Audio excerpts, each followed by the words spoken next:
नमस्कार, मैं अमन और आप देख रहे हैं वीके न्यूज। अफगानिस्तान में पंजशीर घाटी को तालिबान आतंकियों से बचाने के लिए अहमद मसूद के अगुवाई में 9000 विद्रोहियों ने मोर्चा संभाला हुआ है। पंजशीर में नॉर्दर्न एलायंस और तालिबान के बीच अभी भी जबरदस्त लड़ाई जारी है। पंजशीर घाटी की पहाड़ी चोटियों पर मसूद के जवानों ने हैवी मशीन गन तैनात कर दिए हैं, जिससे तालिबानियों का शिकार किया जा रहा है। इसके अलावा मोटर और निगरानी चौकी भी बनाई गई है। खबर यह भी है कि वहां सैकड़ों तालिबान लड़ाकों को मार गिराया गया है या उन्हें बंधक बना लिया गया है, जिससे तालिबानियों में हड़कंप मच गया है। यहाँ पे पंजशीर के जो जवान हैं वो भी कह रहे हैं कि हम जल्दी ही पूरे अफगानिस्तान पर कब्जा कर लेंगे। ऐसे में पाकिस्तान में भी हड़कंप मच गया है और अफगानिस्तान के इतने तालिबानी है वो सोच रहे हैं कि भैया हम कहाँ फंस गए। वहीं तालिबान ने पंजशीर घाटी को 3 तरफ से घेरने का दावा किया है। उसका कहना है कि हमने पंजशीर की रसद और दूसरे सामानों की सप्लाई लाइन काट दी है। पंजशीर के नेताओं का कहना है कि वो किसी कीमत पर तालिबान आतंकियों के सामने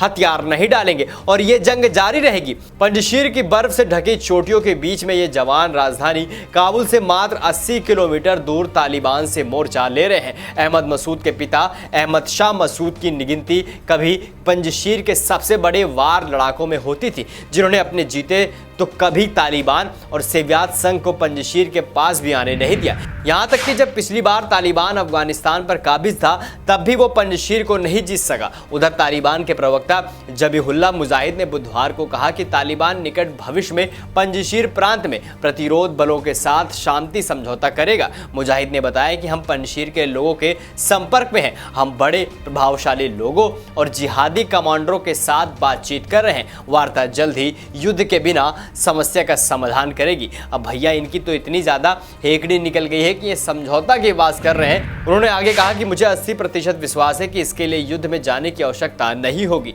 युद्ध हमारी जानकारी के मुताबिक जल्द ही एक शांति समझौता किया जाएगा। पंजशीर के लड़ाके अहमद मसूद और अमरुल्ला सहले के नेतृत्व के जमे ये जवान सैनिक वर्दी में है। अमेरिका निर्मित हावी में बैठकर पूरे इलाके में गश्त कर रहे हैं। उनके साथ मशीन गन से लैस गाड़ियां भी हैं। इन जवानों के पास असलॉट राइफल, रॉकेट से दागे जाने वाले ग्रेनेड और संपर्क करने के लिए वॉकी टॉकी सेट भी है। रणनीतिक रूप से बेहद अहम पंजशीर घाटी में मूल रूप से ताजिक मूल के लोग रहते हैं। अत्यधिक ऊंची पहाड़ियों की वजह से घाटी पंजशीर के जवानों को प्राकृतिक सुरक्षा मुहैया कराती है। साथ ही इस घाटी में घुसने का रास्ता बहुत ही सकरा है। अहमद मसूद ने पिछले हफ्ते वॉशिंगटन पोस्ट में लिखा था, अगर तालिबान के लोग हम पर हमला करते हैं तो उन्हें हमारी ओर से करारा जवाब मिलेगा, अब जो कि मिल रहा है। ऐसे में तालिबान को समझ नहीं आ रहा है कि वो समझौता करे तो कैसे करे, क्योंकि पंजशीर के जो शेर हैं वो इनको आगे बढ़ने नहीं दे रहे हैं। ऐसे में देखने वाली बात होगी कि अब धीरे धीरे तालिबान की जो रुतबा कह सकते हैं या फिर जिस तरह की उन्होंने तबाही मचाई अफगानिस्तान में